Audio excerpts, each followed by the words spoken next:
How's it going, everyone? Welcome back to TheBlueShifting, and welcome back to MAMIYA, where we've made some good progress. So we've got to one true ending, now we're heading towards another. Through trial and error, we managed to make our way through. So I actually think, because I imagine there's likely going to be similar chapter numbers, and I think chapter 8/9 was the last one of the last true route, so I think we're pretty close to this one. We might be able to finish it this episode, but whether I'm going to try to get to that point at least. Now, obviously, we get there early, we'll go back into Ryou's path and kind of start the same journey, but we'll get to that. I just wanted to say hi. Thank you so much for being here. I really appreciate you spending time on the channel, and especially on a series like this that deserves so much love and doesn't get as much as it probably should. So let's contribute to that love a little, shall we? So last week, I guess the changes that we saw, we finally kind of broke the cycle. And the cycle was broken because Ryou didn't run away despite being attacked. And Suou was able to kind of recognize that he's allowed to dream but doesn't have to be controlled by those dreams. And then we kind of launched into a new version because we were trapped in that kind of fuse 1999-2012, and we kind of broke out of that back into what I assume is kind of another is in the 2012 time period, because Suou's grown up now but is around, so they're kind of now they're at the appropriate age, and Suou pulled through the attack, like, so he was found in the cold and was able to get hospitalized and saved. So now we're gonna see how this plays forward, and you know, if there's any other major barriers we have to reach. But I feel like we're pretty much at the end. So I guess the only other thing we have to do is we had a confrontation with Arasugawa, but I don't know if that's the final confrontation. It was a good one though. But anyway, this holy night. 08 adulthood. Okay, yeah, maybe this is like the end. Maybe I ended too soon last episode. I should have just kept going. And that's how I got here. You're scary. Huh? But everything I said was normal. No, it was scary. Why would you meet your assailant? And in a place where I can't get involved? Well, he didn't know that. Eventually, the three of them went to Suou Kaido's home. With all the tension from her brother's absence gone, Kuchi Midori finally relaxed and fell asleep on the sofa. Hey, Ryou, are you free after school tomorrow? There's someone I'm thinking of meeting tomorrow. Who's that? Someone who's also been living since 2003. Mr. Arasugawa of 2012. Oh yeah, we're having that confrontation. It's kind of weird that Suou, of all people, actually gets a good grasp of the situation of like the time split and fusing, which is really interesting. Is Osamu really here? Should we call this off? No, I'll decide after I take a look at him. After giving him a nod, Suou Kaido rang the bell. There we go. Yes, who is it? Hello, Mr. Arasugawa. The person inside looked through the camera. After a long silence, there's the sound of a door being unlocked. Come in. Pardon the intrusion. Oh, wow, look at him. Well, he got more dignified. Welcome. Beyond the door, there stood Arasugawa as he was supposed to be in 2012. The ferociousness he had about him had deteriorated, replaced by an aura of fatigue. I'll talk about just being an adult. I don't think I can accommodate you properly. It's okay. Thank you for allowing us in, despite not giving any prior notice. This isn't much, but... Strange to think you became a man who can buy Toraya. I feel that you also became a bit older yourself.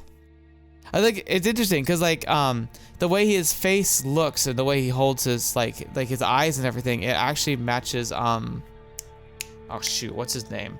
He's the guy who was like kind of the guardian for Kaido, for Suou. It's like, oh gosh, darn it, I'm blanking on his name. I know it though.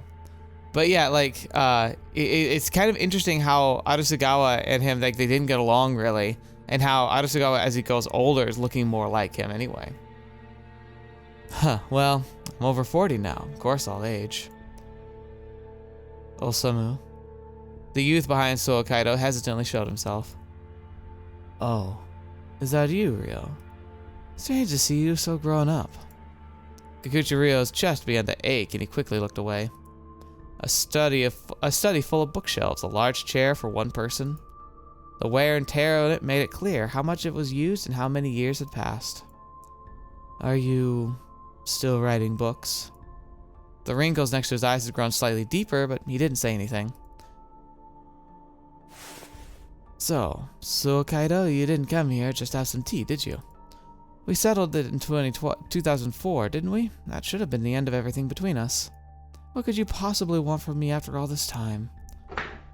Is that how you saw this? He tore off the mask of peacefulness and his eyes gleamed with ambition. No, nothing's over yet. In fact, it's only just begun.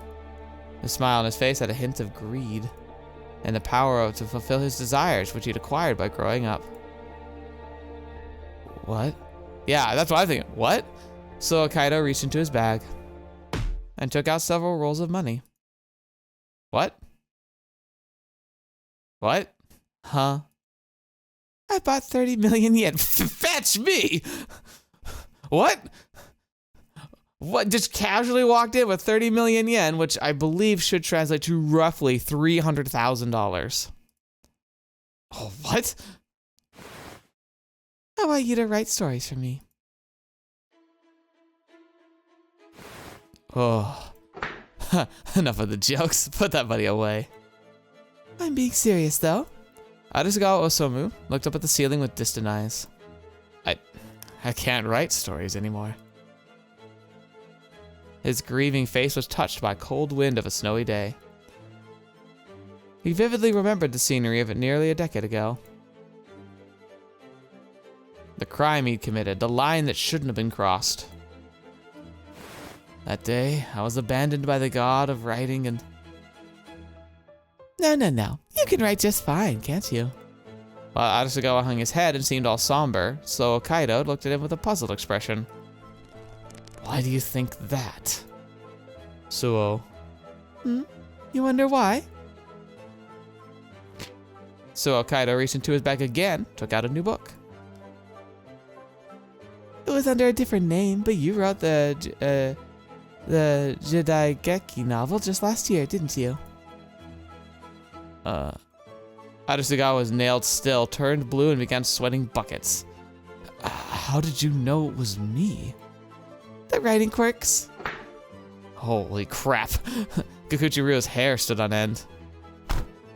But me writing something under a different name has nothing to do with you. And it doesn't have to be me now, does it? I want to read children's novels written by you. You finished writing MAMIYA in 2003, but it wasn't enough, so you tried to make it real. But after burning the book with me, you gave up on everything, didn't you? Your feelings aren't as strong as before, so you reached a decent compromise, right? In other words, there's no reason you cannot accept my terms. You little brat, stop acting like you know. Also, you yourself must have felt this. After you finished writing MAMIYA and had it published, you must have felt that this or that scene could have been done better. I know, no matter how polished or complete it may be. A while after it's released in the world, you start building up the next plan. As an author, Arisugawa Osamu is a creature who will never be satisfied, no matter how much or how well he writes. That's just true with creatives, I think, but writing especially. I think one of the barriers that comes for people who enjoy creating, like I'm definitely guilty of this. I want to try and break the cycle, but at least a part of me is aware of that, and that helps. But I'd say anybody who you play an instrument, you write, you paint, you draw, you edit videos for YouTube, which is an art. Editing in itself is an art. Any type of creative expression. Usually we do it for fun and for personal fulfillment, but the barrier we often struggle with is actually putting it out there meaningfully. What do I mean by meaningfully? Like talking, like hiring an editor to look over your work, taking it to an art show for free and showing it off and listening to the critical response, trying to sell something at a stand in a local farmer's market. Or these are the steps where you go from taking something you made for yourself and actually putting it in front of people to let them say what they think about it, and including the bad parts. That is the challenge. That's the real struggle, but that's the barrier you have to cross in order to actually, find the fulfillment of potentially finding an audience, starting this YouTube channel. I feel like it's much lower on this tier of art because, frankly, I'm just kind of a personality attaching myself to stories I love. That's great, but it's not a creative act, especially for me, because I'm not playing a role. Sometimes you can argue that most content creators are probably actors in a way, where they are fulfilling a role for entertainment's sake for their audience, which is great. Fantastic. Absolutely see why they are successful. I'm just myself, genuinely trying to be entertaining and engaging and being a partner for the storytelling and expression.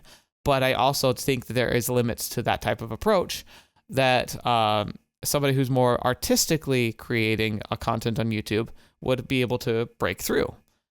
So yeah, it's just interesting. And that barrier, that breaking barrier, that ability to actually put out your work under your name, recognize it as yours, and hear criticism about it. That's scary. But if you can break that, that's usually the hardest part, I think. Because if you enjoy making stuff isn't actually the hard part. It's cultivating it and then putting it out there and letting people have it, saying both good and the hard part, the bad things. And the other side is, once something's out, you can't really take it back. I mean, you could try and scrub it, but ultimately it's there and people can find it. And all of that. In fact, personally, I see it as a badge of honor on the channel. I didn't used to, but looking back at my old videos and just how slapstick they are, the audio quality's terrible, the editing's awful. There's so many problems with it, and it sucks to see because I think it makes it hard to watch. But I also think it's a testament to just how far I've come, and so I like it almost like a journal showcasing my capabilities. Anyway, that's I feel the vibe here. I like it. As author, Adesagawa Osamu is a creature who will never be satisfied.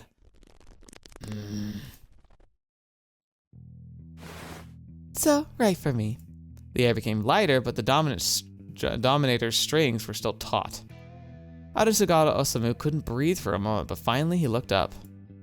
His eyes met the other's lead-colored eyes, both hot and cold.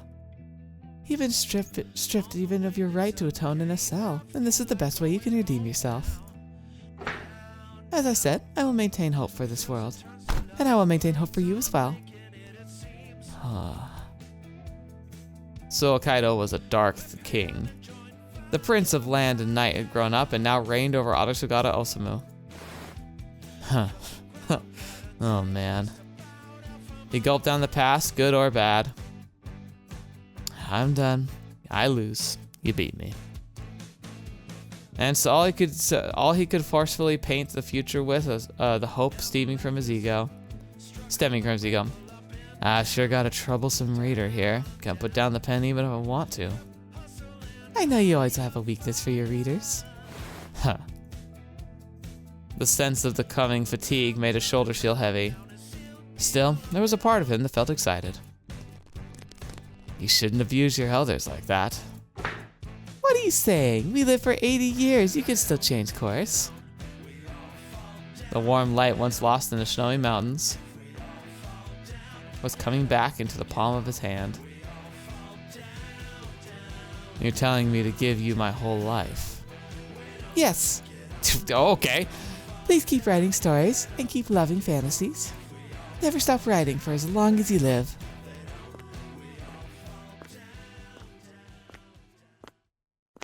That fearsome Osamu just listens to anything you say now. This is a lot to take in. This is exactly why I was saving up the funds. Long before I met you, I had this friend I called MAMIYA.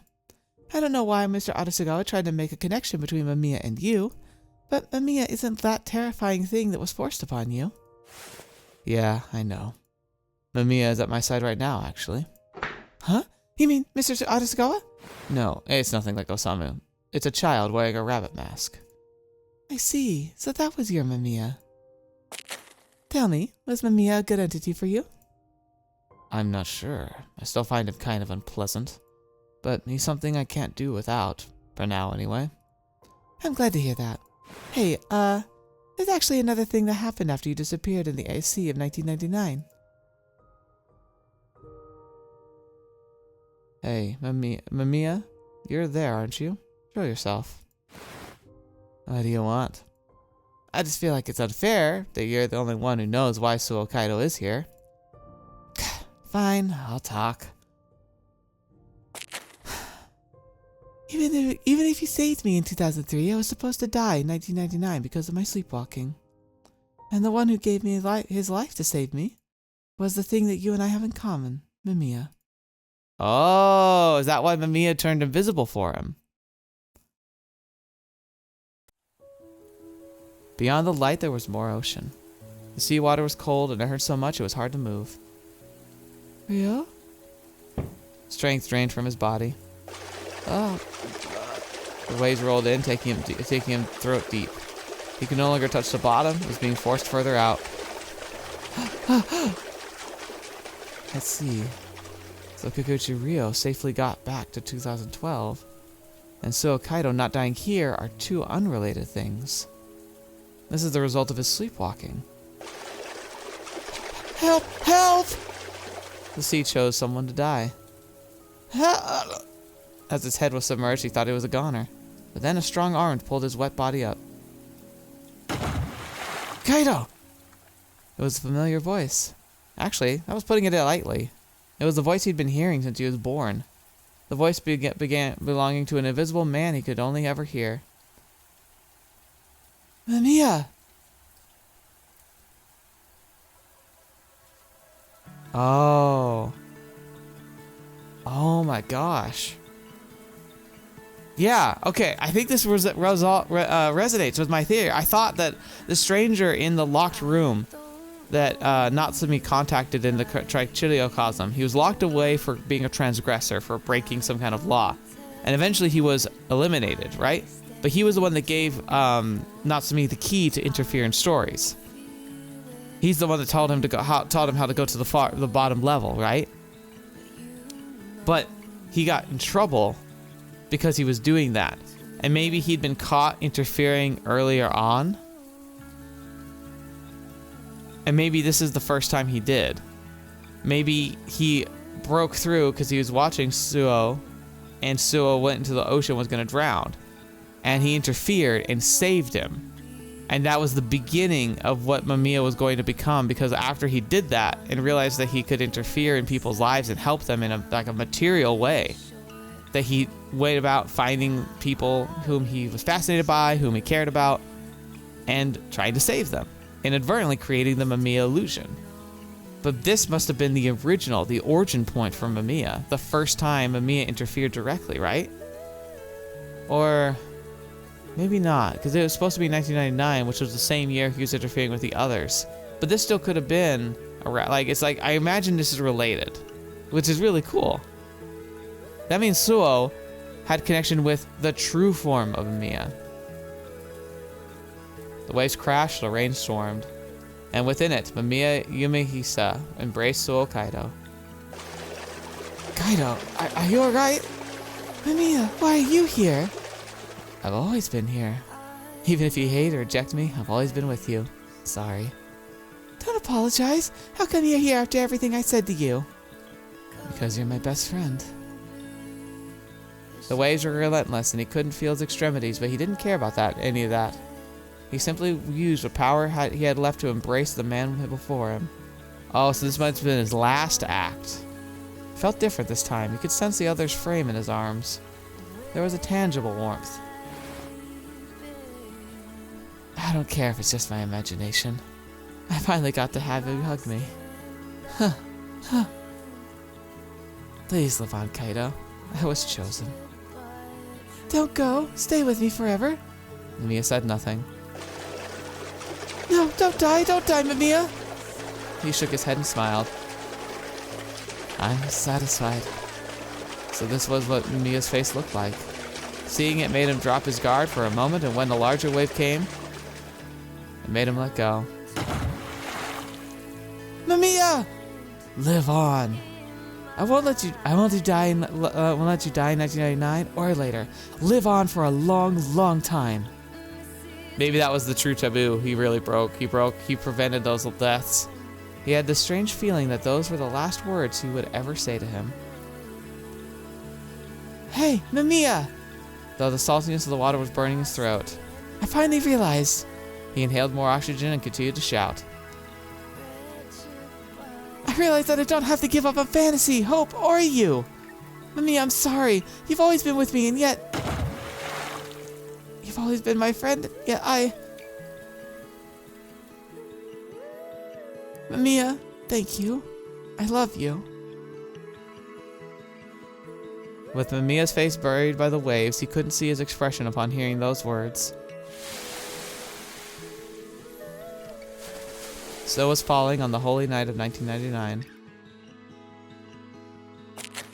This place is once you're very familiar with. As the moonlight illuminated the snow, the church turned into a little beacon in the dark. As a priest was locking up, a young boy approached him. I'm sorry, but Christmas services are over. Thinking the boy simply came at the wrong time, the priest lowered his eyebrows in perplexion. The red-nosed boy hesitantly opened his mouth, letting warm air escape. A friend of mine died. Huh. Please let me mourn him. I would like to hold a funeral, even if I'm the only one attending. Very well. Those ultramarine eyes were pure beyond belief. The fact that this boy would come here on such a cold night made the priest want to help him. But do make it brief. Thank you. That's very sweet. The faint light of the candles created a moving shadow over the blue nave. He walked ahead with wet hair and peach cheeks. Showing no fear of the cross above, he put his hands together. Aww. His funeral was dark blue and a lonely thing. However, the aura of gratitude, sadness about it conveyed his feelings with great clarity. MAMIYA, I was always really happy. Thanks to you, I gained an interest in many things. I was able to affirm myself, no matter how I was. You helped me become the person I am today. The air he inhaled cleaned and cooled his organs. The weight of his words made him fall deeper into prayer. I'll believe in a future would live with both of us. So Kaido's voice hit a bullseye of the wish perfectly. I will be an adult who still loves you. He put his strength into his joint hands and slowly closed his eyes. And I hope that you, my beloved fantasy, may rest in peace. That is very sweet. And that's how I died in 1999. So Kaido. So he didn't die in the sea in 1999. And that's because you died in his place. Exactly. But because you, MAMIYA, died for him, the source of MAMIYA disappeared. The people searching for MAMIYA that searched for the MAMIYA that was gone, leading them to Tokyo Tower. Oh, that makes so much sense. Because MAMIYA just vanished for everyone in the pink house in 1999. Wow. And that led to the new tragedy, the deaths of 2012. Indeed. MAMIYA Yumehisa smiled in self-derision. Will you blame me for what happened? I mean, if I, MAMIYA, hadn't died here, the tie between 1999 and 2012 wouldn't have existed. No, I probably would have done the same. To think you'd finally be able to say that. Thank you so much for indulging me. No need. May this holy night bless you as you walk through life. Thank you. It's fine when he treated MAMIYA as just a phase. I don't mind it at all. I just wanted him to keep on loving fantasy and dreams. I get it. Oh, snow. It's a white Christmas. I'll wake up early tomorrow and build a snowman. I'll need it to live through the future with no MAMIYA. The moon shone down on the boy as he walked home. The white papers danced with the snowflakes overwhelmed the blue of the night. Snow fell in 2012 as well. Years passed, times changed, but Christmas came yet again. Hey, little me who once believed in Santa Claus. There's something I want to tell the pure, frail, and pitiable you. It's not Santa's fault either. Anyway, good night. That was very pretty. Yeah, just like a beautiful ending. Thus I dream in a future too. You just amazing. Oh, that was ending 16. Wow. Probably the truest ending. I think that gave us some of the most insight into the MAMIYA phenomena at all. I told you I can't write anymore. Huh? Of course you can. Here's 2 recent works you wrote. I could barely even finish those. And even if you can't write, you can still proofread the stories I wrote, right? With that in mind, let's make the next one a collab. You really aren't one to listen, huh? Arasugawa let out a deep sigh, but he played along with Suou regardless. Oh, so this is how you saw MAMIYA. Arasugawa's description of the female MAMIYA left an impression on Suou. Speaking of, what did your MAMIYA look like? I gradually stopped being able to see MAMIYA as I entered higher grades of elementary school. Eventually I could only hear him and decided he was invisible. I heard that long ago. That means you did see him when you were young, right? Yes. I'm more interested in that. What did your MAMIYA look like? Tell me. Well, I was curious about this. Oh, interesting. When I first met MAMIYA, there were 2 of them. Really? Whoa. There were 2 of them. Whoa. How's that work? What the fetch? Could that have been Natsumi? Does somehow Natsumi go back to when Suou was a child? Or is that a different entity entirely? What the fetch? What a weird place to end that. I wonder if you have to get the other main endings and it will continue there. Like if I have to go back to that point next time. Or if that's just a clue that there's more to explore than just the endings. Because that would make a lot of sense. Okay. So I feel like that was pretty good to see. Let's go back for the Ryou route. Alright, so this is the first choice we get to, and it looks like, I think last time I clicked meeting your friend, so this time I'm going to click reading the letter. I already clicked it and kind of confirmed it, like it didn't seem to be skipping, so I think it's the right choice, but we'll get to it. He must have still have the letter he got from Suou at the amusement park. I want him not to be crushed by the life of Arasugawa Osamu and remember Suou. Yeah, so, like, I guess I should recap again because it's been a bit, but on Ryu's route, it goes over, like, everything that happened, how he got recruited by Arasugawa, he got recruited by,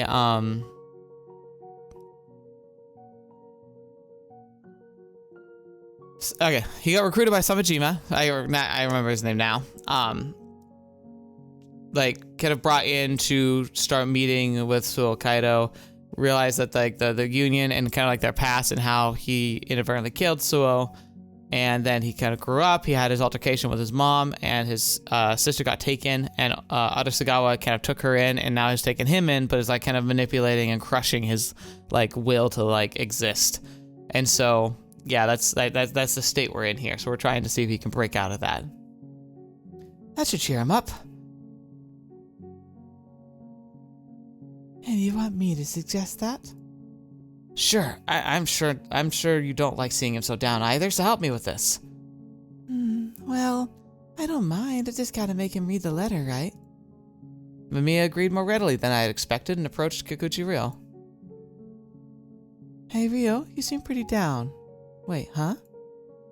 MAMIYA. I didn't even have to suggest it, you're reading the letter yourself. I'm not, I can't. Why? I'm scared. Huh? If I take the letter, I have to respond, right? I'm cold. It's okay. I don't think I can give him the correct response. Oh no. Why did I survive? If I had died instead of him, then this wouldn't have... I'll stop you right there.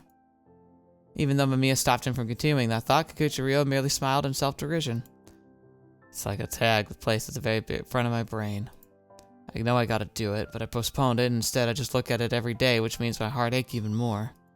I mean, there's no way I can reply to him, I have no words to give him. Maybe Osamu could do it, he's an author. Me, on the other hand, I lack the education to come up with elaborate expressions. Kikuchi Ryou... I fell silent and took a step back. So I could better hear his regretful words. I hate letters. I'll write letters. Lots and lots of them. Where could we go? A place warm would be nice. Tropical island with palm trees. There are many things waiting for us. There's so much that the world wants to tell. To both you and me. No. Oh! I'll write letters. Lots of them. Screw letters. Ugh. So you won't be lonely, even when you go back home. I hate letters. This has the opposite effect. Oh, is this the... Actually, this might be the ending where he goes off to the island. What's he doing at the convenience store? Oh, we're back with Suou. Yeah, we'll skip this part at least. So yeah, it might be down the wrong path, but let me see. I think this is so that we've been at this decision before, and I think that this is a branch of two endings. Either we go back into the loop. What if he says not what I want? He goes back into the loop with Kaido, or we do the triple dot and they run away to like Fiji. But I'm gonna test the triple dot one.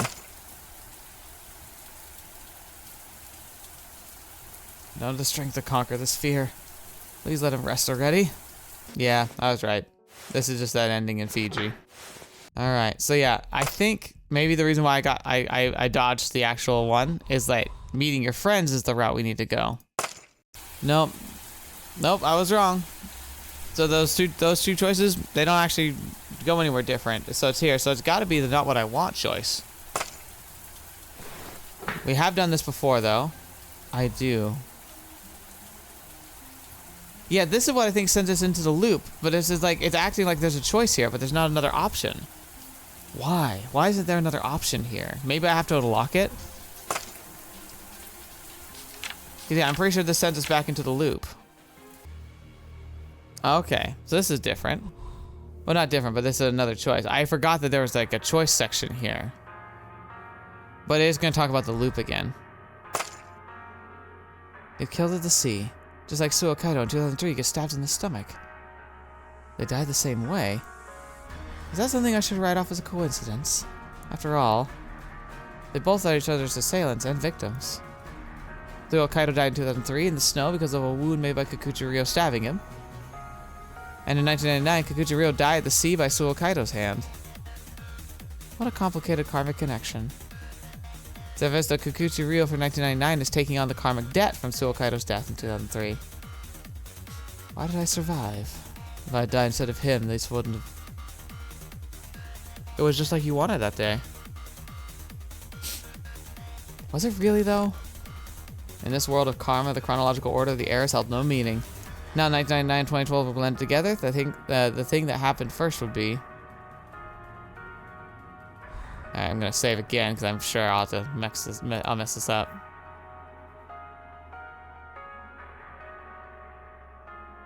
His death in the sea.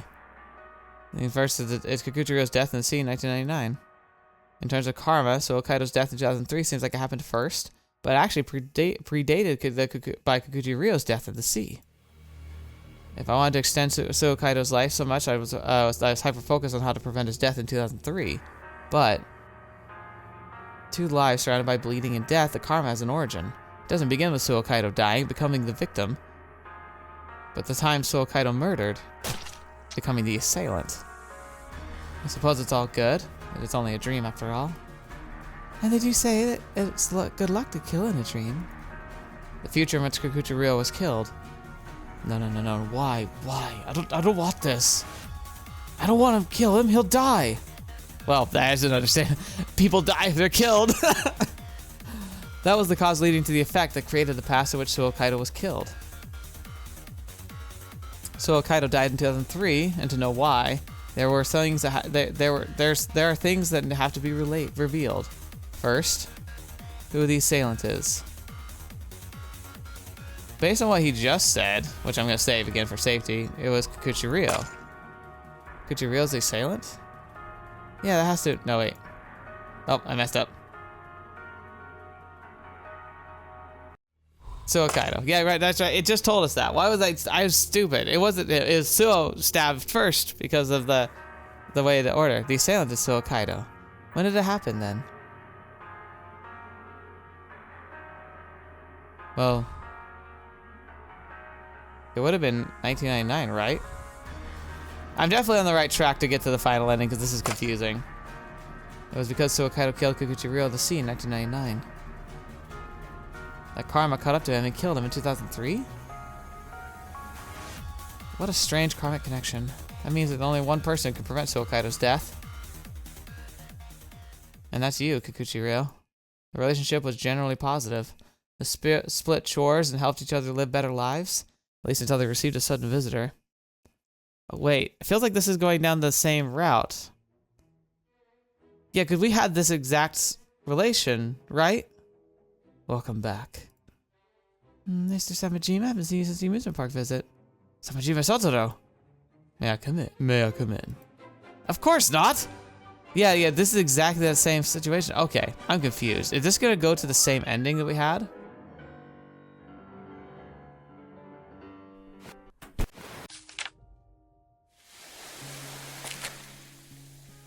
Wait, I just had a thought. What if this last save I did, when I'm choosing between them, maybe here it splits again into a Ryou route or Suou route. 2003, really? Yeah, that has to. Oh wait, no. Alright, let's see what happens. We enter the loop. Okay. So I was wrong. I was on the right track the first time, but for some reason, it plays through the same thing. It might go to the same ending. I'm gonna skip until it stops, or it just goes to the same ending we've just seen.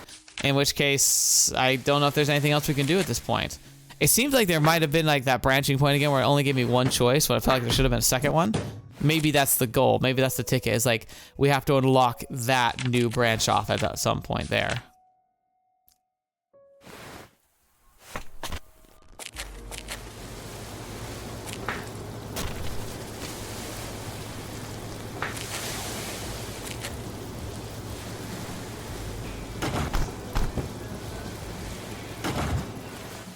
Okay, no, never mind.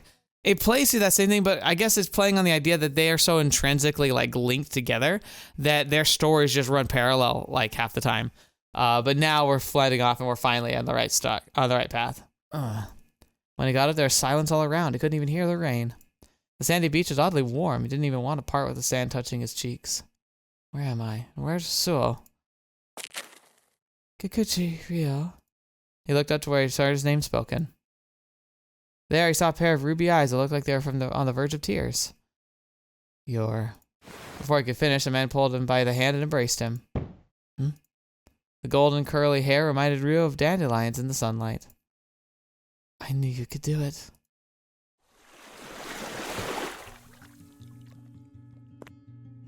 I feel like I've always wanted to be like you. There was no one else but them on the silent beach. A light breeze caressed them, gently treating the fatigue from the cold. Your name is... Sorry, I can't remember. Right. But this feels really nostalgic somehow. Though that probably doesn't mean much coming from a guy who was an amnesiac. You've been looking out for us this whole time, haven't you? All without even telling us your name. The evening sun was quivering ever so slightly as it sank into the sea. Be it storm or snow, you lamented our pain like it was yours and wished the best for us, didn't you? Thanks.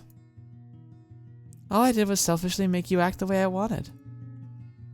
Even if you call it selfish, the generosity you're showing us is beyond compare. Hearing that from you, of all people, makes me feel like I don't need to need anything else. Don't be modest. You have someone closer to you who can give you even better words. You think so? Of course. The young man he could only meet in his dreams put on a faded smile. I was the one who treated you as my inspiration, not the other way around. Just walking with you side by side like this made me feel like everything had been worth it. Did I protect Suou? Well, they might not be able to meet again, but I had to encourage him to seek out his own happiness. You should see for yourself. Once they left the seaside, a refreshing blue wind embraced Kikuchi Ryou.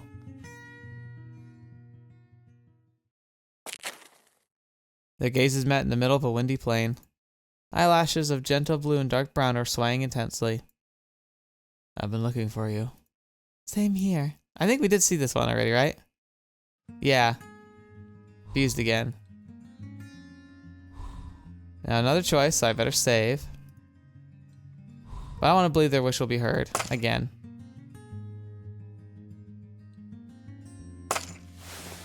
Huh. Yeah, so now we're on the beach again. He woke up on the beach. Looking around, he didn't see Suou or the man in the trench coat. Oh. Phew. Blood left his side as he tried to get up, but he pretended not to notice.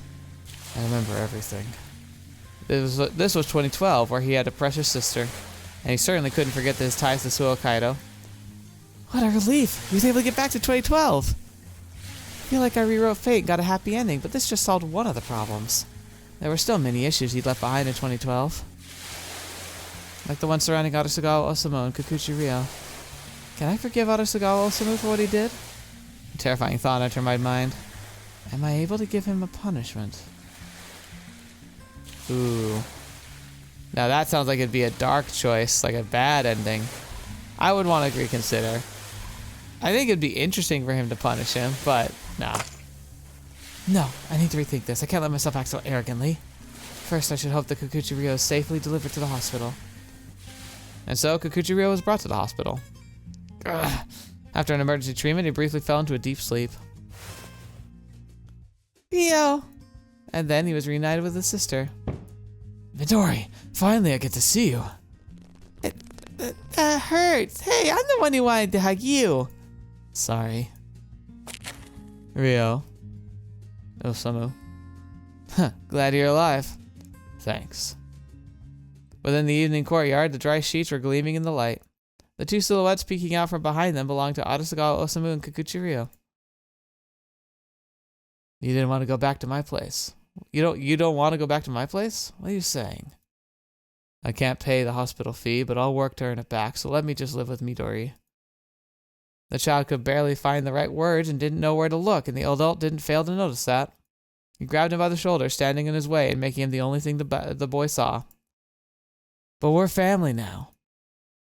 I also want to be like you, but when I became an adult, I found myself tired. The child's voice rang out from behind. It was similar to Osamu's and yet still distant.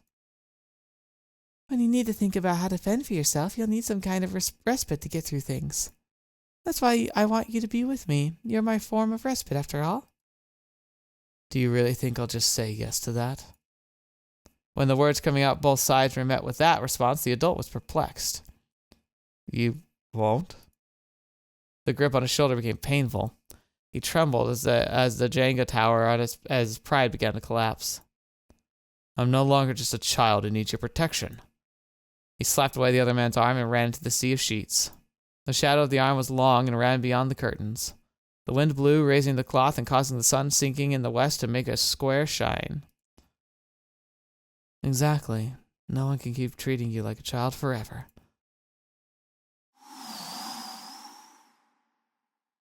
Oh, fetch me. What? After all, you're gonna grow old with me. It's like a different version of Suou. What the fetch? Right, Ryou? A dizziness caused by more than the evening sun. You're Suou. Breathing raggedly, Arasugawa split the sheets and came between them. Why the hell are you here, Suou? You died on the day night 2003, didn't you? I clearly remember seeing you die. The resurrection of this person made him panic so much he couldn't even care about getting Ryou back. Ryou came to save me all the way to 1999. It's because he survived that I'm also alive. Huh? How does that make sense? Arasugawa gasped as he finally took a good look at Suou. It was a 28-year-old adult, a man 1 year older than himself. If you wish to talk about what will happen to Ryou, please include me as well. There's a family problem. You got nothing to do with it. What? But for 4 of us live together, don't we? Osamu made a bitter face and fell silent. A reasonable assailant would go and receive punishment for his own volition. Right before the sun completely sank and the night fell, the three returned to the hospital room. The family problem couldn't be taken care of in just a single day. They agreed to talk the next day, and Arasugawa went outside for a smoke. There's a letter I need to give you. Suou Kaido came out of a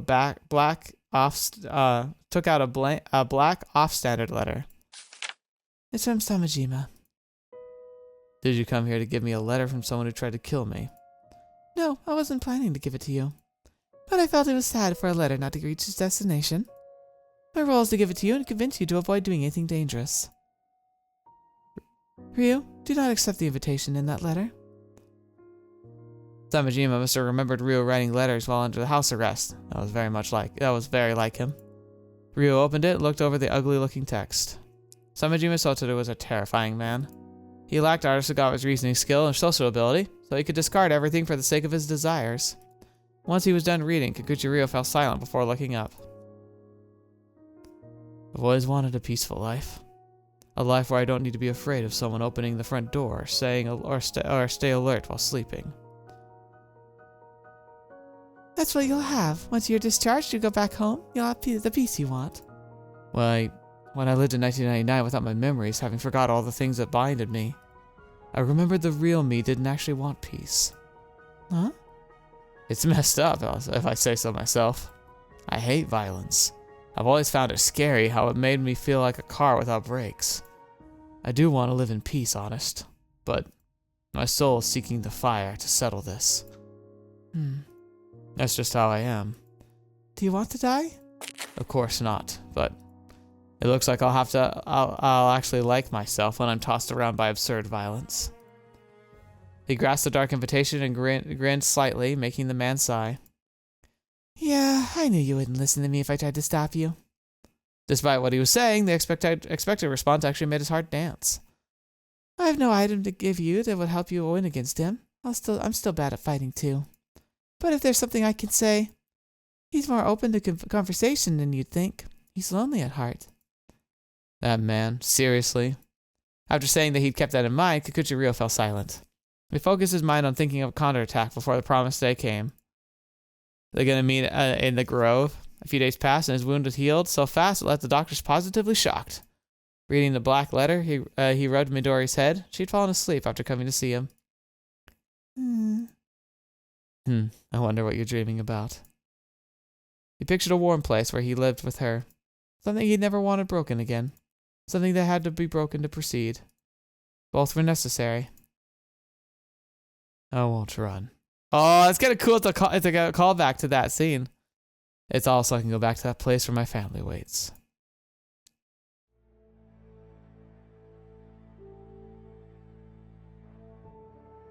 You will go to that place, my Ryou? At night, when he snuck out of the hospital, he was accompanied with a familiar illusion. You always call yourself my dad. Is that because you're a creature born of Osamu? No, at this point, I'm part of you. You no longer have to seek a father. MAMIYA walked beside Ryou like a wraith, but it didn't make him feel the same discomfort it used to. Words weren't needed between them. From here on out, MAMIYA would recite a poem about heroic adventure. With those words behind him, the champion looked ahead at what he'd have to defeat. Like a prideful beast that breaks its shackles and curries favor with no one. MAMIYA's young hand pointed the way. You will grasp your true self and be able to use all your power as yours. It sounds like a persona, like something from Persona, like one of the Persona bond. He took a deep breath, letting the night air pierce his lungs. You fear nothing, for you have the gallant blade of gold you earned in 1999. Every second seemed longer than the last as the moment approached. The time has come to awaken from the dream. As he exhaled, MAMIYA let go of the balloons in his hand. Run, Kikuchi Ryou! The moment he shouted, Kikuchi Ryou rushed through the night. Behind him, the colorful balloons released into the sky became more and more distant.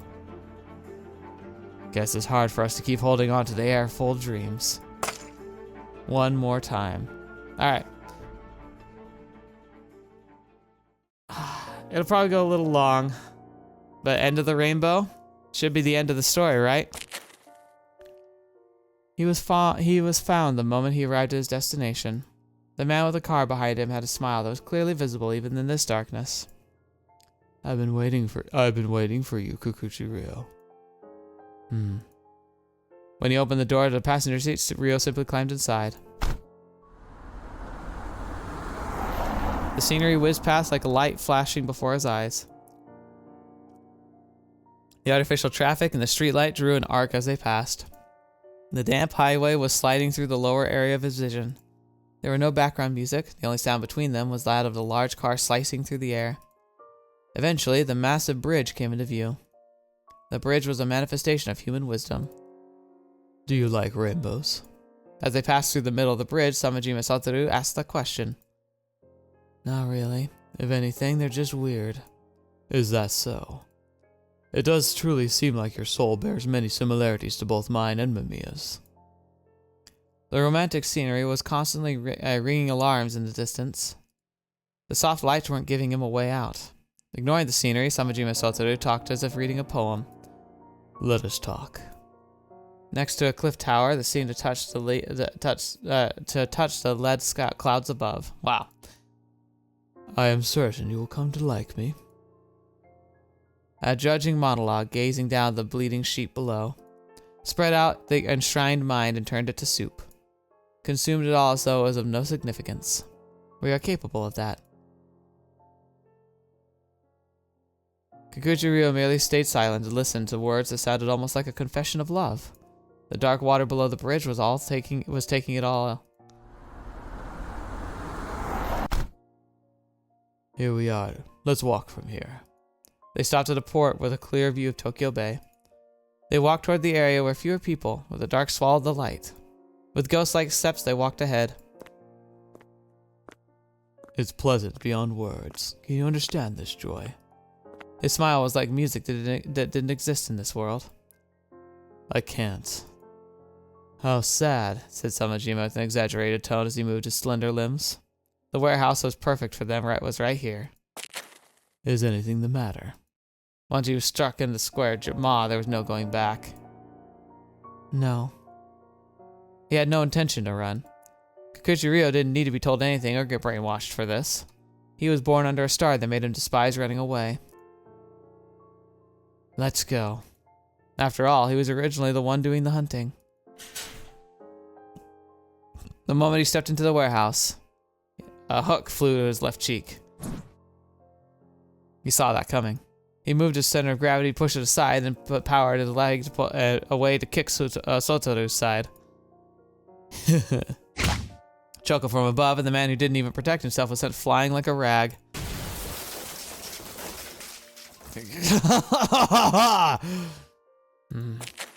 I wondered how it would play out like if you weren't into this. Looks like I was worried over nothing. Satoru smiled, seemed like an expression of gratitude accepting the challenge. You came here because you couldn't stop your own violent nature. In this harsh world, we should allow violence to take control of us. Let us power and completely overwhelm us, shall we? Before I begin, I'm going to tell you one thing. Go ahead. I will gladly listen to your final words. You're getting something wrong. I didn't come here to die, and your understanding is off. Oh? I stopped denying that I'm violent. And that's why you should stop too. Mm-hmm. I'm saying if you don't want to have your violent self be denied, don't deny my violent self either. I'm not sure I follow. Samajima, if you want to be forgiven, you need to forgive others as well. So start by forgiving my violence. Huh? Whoever asked for forgiveness? You're at odds with society. It's painful, isn't it? They tried to correct you. You tried to correct yourself. Yet the black sheep you really are, couldn't be subjugated. I get it. I'm saying that because I really get it.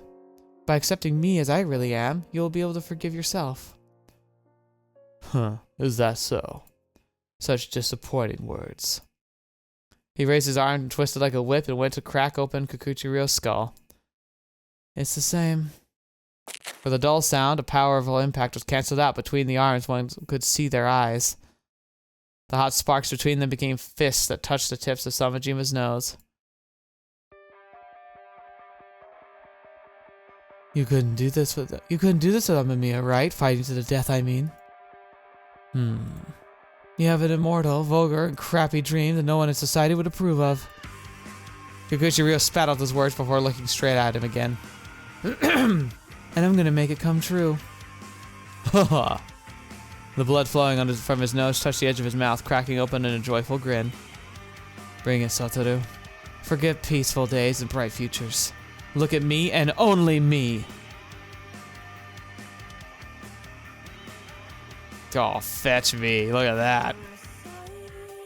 Parted wind, bouncing flesh, convulsions. They grappled each other. Their fluids covered them both in layers.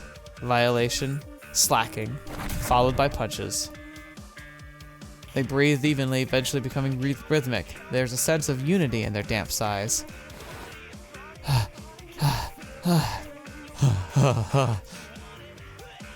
A dodge, a constriction, an escape, and an exchange. Ah! The metal he grasped slid away due to all his sweat on his hands, yet he clung to it again. The young fist sank the arm of the suited and twisted it in a strange way. Samajima was hit by a sharp metallic pain that couldn't come from human bone. Oh, how nostalgic. Kikuchi Ryou was wickedly wielding knuckle dusters, a tool used by Arasagawa Osamu as well. He must have used them because he was green, but you...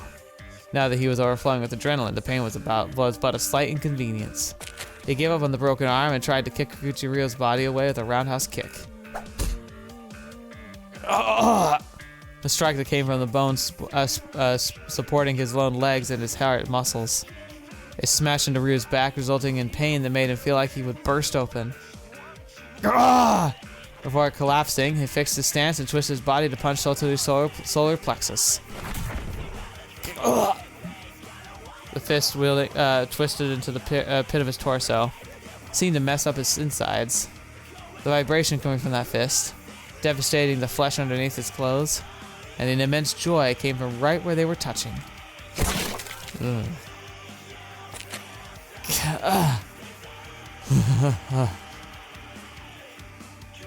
Blood was pooling in places around them. In this world of reflecting it all, their eyes burned like fire. Their bodies, their instincts, their pain, their pleasure. They wanted every single thing from each other. They wanted to subjugate each other and make them know they were above them as living beings. That was the law of this world, the truth that the intelligent modern man tried to discard. It was our primal instinct. He wanted to know. Satoru! He wanted to see beyond his limits, to see what would happen once the brain's limiters were shattered. He wanted a taste of the world that could only be reached with this man who knew the same joy as him. He wanted sadness of having been born.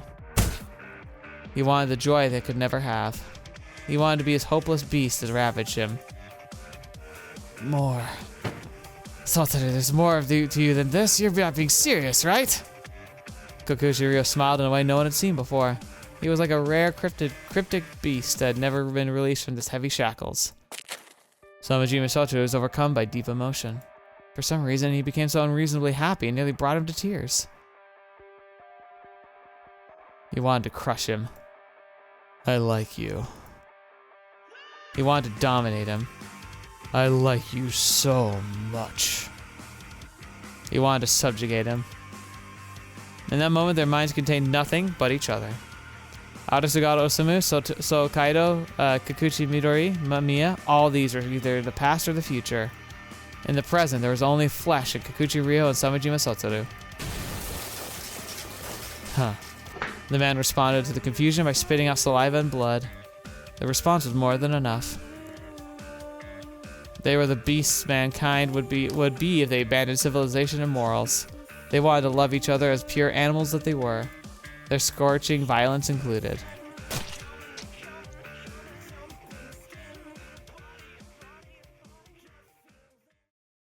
The warehouse around them was a gruesome state as the two lay collapsed on the floor. Somehow still breathing, they were barely clinging onto life. Oh dear, looks like I'm getting old. You're younger than you should be, dang it. You look younger than you did when we first met. Do I really? I suppose it's because I actually have a healthy diet. After Kikuchi ignored Samajima's casual words, he felt the touch of fingers on his neck. What? Dog tags? Well, isn't that tasteful? Stop, give away. Did you know this is used as identification for those who died on the battlefield? Oh, I didn't. I just wore it because it's cool. Honestly, I do not care about it myself. Despite what he said, he was clawing at the air over and over. If you die, then what does it matter? What changes if your name is left behind? You never thought about that bereaving family? After a short silence, he nodded. Until now, I thought it was hopeless. With his bloody back, he peacefully lay down. Does it not infuriate you to see people casually going on through life while barring the very thing you're trying to restrain? It's maddening, really. Why must I be the only one who suffers? It only makes sense that they should suffer too. And that's why suffering with you brought me some semblance of salvation. Now that you've accepted your violent self, will you stop suffering with me? No, I'll keep suffering.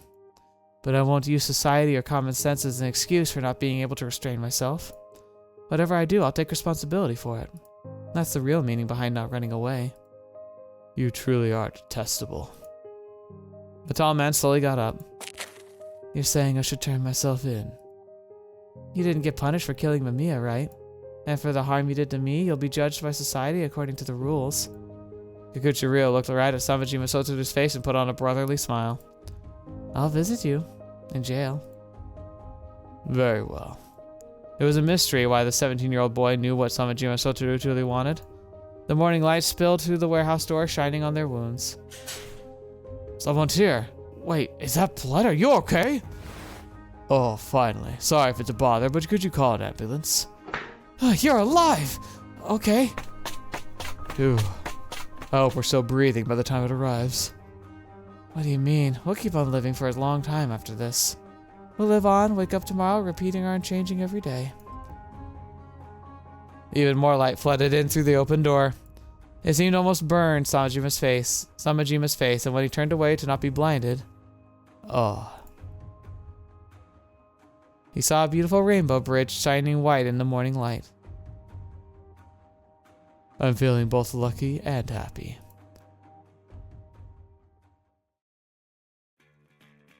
Epilogue, Lice Dinosaur. Interesting name. Do you know why I'm mad at you? Because the hospital fees were higher than expected? No, because your arm, waist, and hip bones are broken. I didn't ask if you wanted to dive. I didn't think you would fight till you were barely alive. Oh, well, but the doctor said I'll recover abnormally fast. You can't recover from being dead. Sorry I made you worry. I'm just glad you're okay. And I'm glad I went. Made the blood leave my head and helped me cool off. Huh? Jeez, do what you want. Are you mad? No, I just realized how hopeless you are. Recover already so we can eat some meat or something. You'd do that with me even though I'm hopeless? Huh? Of course I would. I see.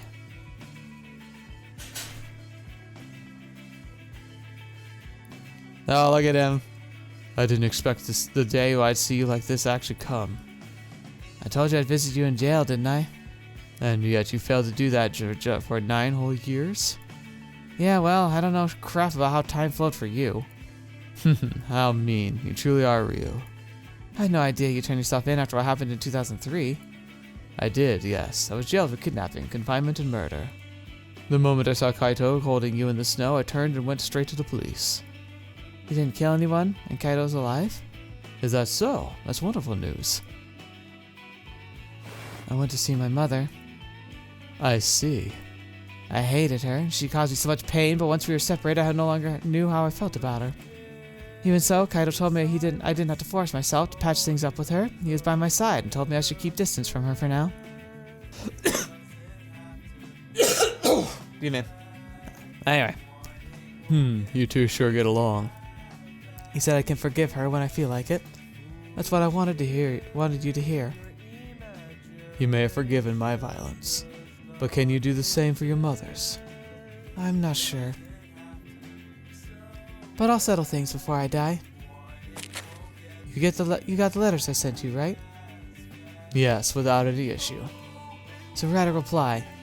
And what if I don't want to? Huh. You won't be able to say that once you've read it.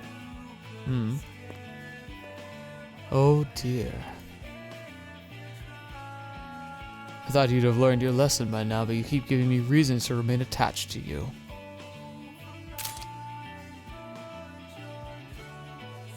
Hey, what's so fun about taking photos of me? You said I could take photos of whatever I wanted. Guess I did. Is this good? You're too stiff. Is that soft enough? That's not what I meant. I don't get it. Whatever, let's take a walk. Oh. They walk through the city side by side, making sure to take their time. They passed the place where they had a night shift as a security worker. The pavement had actually been fixed since then. Hey, he works nights like I do. They passed a pedestrian bridge he once tripped on. His nosebleed at the time was quite startling. They passed the back alley where he was approached by a bunch of guys who pinned him to the floor. He went on to beat them to a pulp some other day. But this wasn't exactly a good town. It might have been mediocre at best. Still, this was a place where he had lived his whole life until now. For him, there's no other town like it.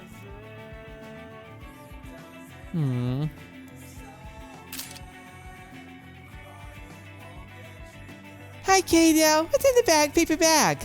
You noticed? Ta-da! I brought some donuts. Pick whichever one you like. Yay! Huh. Don't pamper her too much. You'll obviously go for the strawberry ones, right? Well, yeah. In the end, Kikuchi's siblings didn't live with Suou Kaido. They chose to return to the years-old apartment they'd lived in for many years, and continue with the same routine they'd used to have before. I mean, I can't just have you supporting us all the time. Oh, don't worry about that. It's not just my money. Oh, what's that in the oven? Are you cooking what I think you are? It's gratin. You like it, don't you? Yeah! The donuts will be post-dessert meal. Man, you're as loud as always. I went and had Midori's photos developed. Oh, there's a lot of them. Oh. A bicycle at the shopping street, a camellia blooming next to the apartment, a plain stone on gravel path. Among these was a photo that stood out. That's a good one, isn't it? It captures your essence of Kikuchi Ryou. Oh yeah, that does. This man exudes aura, just pure aura. It was a photo of Kikuchi Ryou standing in town. It was a fragment of a mundane scene that seemed to carry a silent sense of presence. Yeah, aura. You gotta capture the subject in their natural state. That's one of the basics of being a cameraman. You hear that? Ryou looked at the photo intently. I see. I'm fine the way I am, huh? Until now, Ryou had only known the scenery from his point of view. But looking at it from his different perspective, I never really understood why people described me as the main character, Cheetah, or the first star. And now that I look at this photo, I think I get it. I see. The photo showed a young man in his teens. He was so full of life, the light of life, that he didn't seem to fit the modern society. Despite that, his presence wasn't in conflict with it. He and society coexisted. It's a very good photo. It really is. You're an amazing guy. It's not me who's amazing, it's Midori. Midori! Yeah! It really is a good one, though. Hey, can I try putting it up in a competition? Sure, I want to go over to the flower garden next. Suou Kaido went to enter Kikuchi Midori's photo in a competition. It won first place in Young Portfolio, but that's a story for another time. Kikuchi Ryou actually came to class first thing in the morning.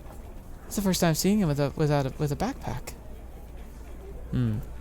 Morning, Minato. It was quite a sight. Kikuchi Ryou didn't feel any aversion to simply talking in class. Morning, Ryou. Excuse me. I figured I should start studying. Finally got the time for it. Ah, so having to get a dozen of stitches made you cool off, huh? Shut up. Dozen of stitches? Toto's pretty scary, too. Kikuchi wants to study, huh? I hope this works out for him. Your dad's a police officer, right? Yes, he is. I see. Wait, why are you just backing away a little? I just asked because I was curious. Curious about what? Well, I was just wondering how you became a policeman. Huh? Don't get me wrong. It's not that I want to be. It's not that I want to be one. I see. Here. Wow, a career choice survey. I got it from my homeroom teacher and ignored it for the longest time. Take it. And Ryou spoke as if ringing out his words. I always avoided studying because I assumed it was only for those who had time for it. But now I want to learn so I can think of what a guy like me can do. I want to try thinking about the near future a bit. I still don't really know what I want to do for a living. But if you can, I want you to help me. Of course. He's thinking about a future. Starting a letter was always a tense thing for him. Why not write a letter to my dad? He's a nice person. I'm sure he'll answer. He took the advice and picked up a pen, but first line was enough to almost break him. Dear Kaido's father. Dear sir, or should I use his name? What's the right way to do it? Ooh, the evening star was shining at the edge of the sky. The early morning sky before dawnbreak was clear and seemed to reach all the way beyond. Aren't you cold? No, I take lots of warm hand warmers. Thanks to Midori's newfound taste for photography, they went to unknown places far more often. They gently sought out scenery they'd never seen before along with new scents. Wonder what kind of photos you'll take. I'm so excited. There were still many things they didn't know. The possibilities hidden, they rushed in through the long night. Ryou wondered what the Earth may have been like long before he was born. The positions of the stars used to be different. The ecosystem had gone through countless changes. This was but a small part of an ever-continuing routine. They were running at the forefront of an unfathomable ancient relay. Oh. Beyond the horizon, a star burned large gradually shut itself. The eyes the color of Venus saw a camera. Ryou, look over here. And thus, the forefront of billions of years was captured. That's a beautiful way to think of the sky. Ending, last dinosaur. Cool. Hey, we got 2 true endings in one episode. How's that? But with that, we're going to end things for today. Thank you so much for joining me, for being a part of the channel, for being able to ride these out. This is definitely a longer episode, but I feel like it's good, and I feel like we definitely wrapped up a lot more stuff. So we now have 3 of the 4 true endings. So now we can start the hunt for the last true ending, and then find the branch point. There is going to be some point that takes us further on. I know it. Like, there's got to be more to the story. And now that we have that hint that there were 2 MAMIYAs originally, the original MAMIYA was 2, that's really, really, really interesting. I'm really excited to figure that out, because that's, the implication there is kind of terrifying, because it means there's this huge open possibility that I hadn't even thought of. So what is it going to be? Is it just going to be Natsumi, or is it going to be something else? Because if it's Natsumi, it means that year that Suou was born had to be a year that the world was supposed to end. So how's that supposed to work? That's cool. Anyway, I appreciate you all for being here. Thank you so much for joining me. Thank you for being a part of this journey, and continuing with this series. The fact you're still here watching means the world to me, especially for a series like this one, and for a long episode like this one too. And especially thank you to the patrons and members of the channel. They're the ones that are really encouraging me and pushing me to expand and grow and just make the channel better and greater in any way I can. Sorry, my voice gave out there. But I think, especially in the chaotic and crazy times that we're in, it's nice to be able to just sit back and enjoy a story together. And my hope is that we will see growth and success beyond what we've seen up until now. Hopefully, because it's something that people will find comfort in, that we can have a shared experience with. And so, here's to the future. Anyway, thank you so much for joining me. And until the next video, watching me, I'll see you next. I'll see you there.